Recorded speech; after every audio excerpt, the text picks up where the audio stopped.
Chapter 5 The Robot Gravesite. Those otters were now hiding behind a rock. Their round heads nervously poked up, and they watched as a sparkling monster emerged from the crate.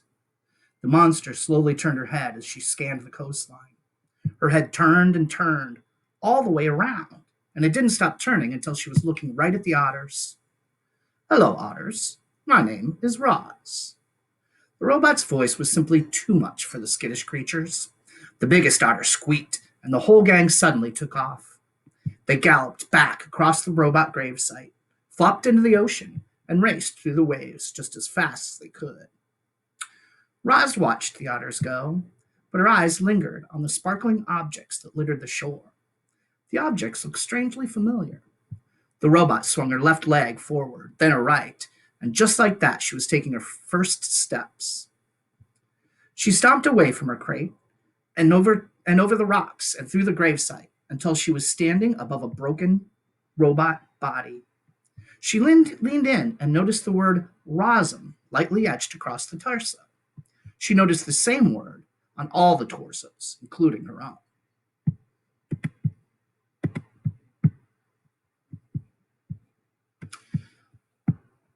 Roz continued exploring the gravesite until a playful little ocean wave washed over the rocks. She automatically stepped away from it. Then a bigger wave sloshed toward her, and she stepped away again. Then a gigantic wave crashed over the rocks and engulfed the entire gravesite. Heavy water pounded against her water. Heavy water pounded against her body and knocked her to the ground, and her damage sensors flared for the first time. A moment later, the wave was gone, and Roz lay there, dripping and dented and surrounded by dead robots. Roz could feel her survival instincts, the part of her computer brain that made her want to avoid danger and take care of herself so she could continue functioning properly. Her instincts were urging her to move away from the ocean. She carefully got to her feet and saw that high above the shore, the land was bursting with trees and grasses and flowers. It looked lush and safe up there.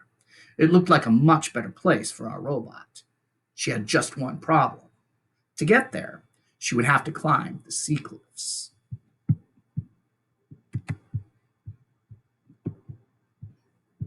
Chapter 6 The Climb.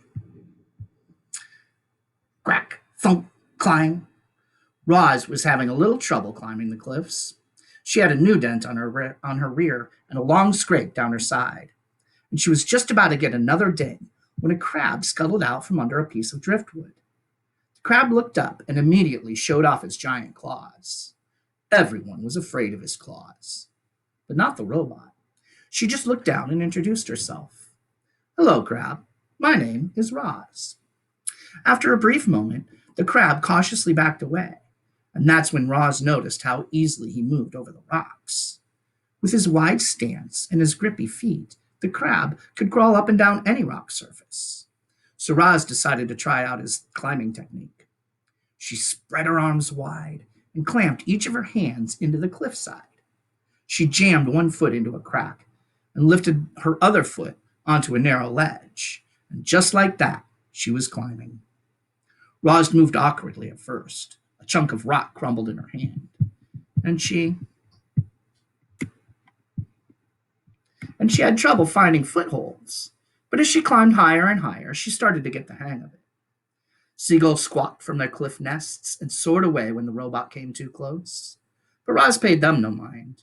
She was focused only on getting to the top. Up and up and up she went, methodically climbing past nests and ledges and tiny trees rooted in the cracks.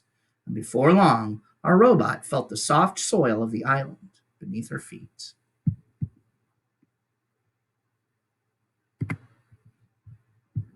Chapter 7 The Wilderness.